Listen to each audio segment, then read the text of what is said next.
Hello mga Kamaryosep! Ngayon ay tatalakayin natin na isang napakalalang kontemporaryong issue ng kalusugan, ang pag-iinom ng alak at paninigarilyo ng mga kabataan. Sa kabila ng mga babala, bakit kaya ito'y dumarami? At ngayon, magtatanong tayo ng mga opinyon ng mga tao. Tara! Magandang gabi Anong pangalan mo Ay, magandang gabi. Ako si Nin Lester Presores. Pwede po bang magtanong? Pwede. Anong tanong ba yan? Tungkol po ito sa kabataan. Sa tingin mo bakit na-impluwensyahan ang kabataan sa paninigarilyo at pag-iinom? Maraming basis kasi kung bakit na-influensyahan yung mga kabataan sa pagbibisyo, lalo na sa sigarilyo at saka sa pag-iinom. Unang-una sa barkada. Diyan talaga nagsisimula once na may naninigarilyo sa isang barkada. So lahat ma-influensyahan talaga.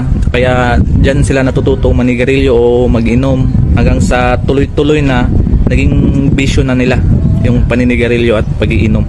Ano ang epekto ng pag-iinom at paninigarilyo ng mga kabataan? Sa tingin ko, ang magiging epekto niyan sa mga kabataan, lalo na ngayon, so nakikita natin sa mga kalsada, no, may mga kabataan na hindi na pumapasok ng eskwelahan kasi yung bisyo nakaka-addict talaga. Kaya kung minsan pa nga ang malala pa, natututo silang magnakaw para lang isustento sa kanilang mga bisyo. At maliban doon, una sigarilyo lang hanggang sa naging bisyo na nila, mag-upgrade, naging marijuana, ganun. So malaki yung epekto sa mga kabataan, no, sa bisyo na yan. Thank you. Hi mga Kamaryosep. Kanina may nakuhanan tayo ng video na kabataan na umiinom at nagsisigarilyo.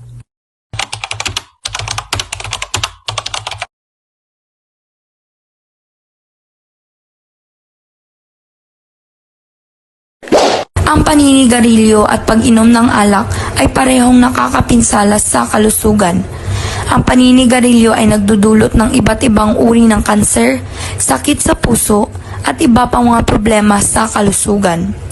Ang pag-inom ng alak naman, kapag sobra ay maaaring makapinsala sa atay, magdulot ng aksidente at maging sanhi ng mga problema sa mental health. Ang pagsasabay pa ng paninigarilyo at pag-inom ng alak ay mas nagpapalala sa mga panganib na ito.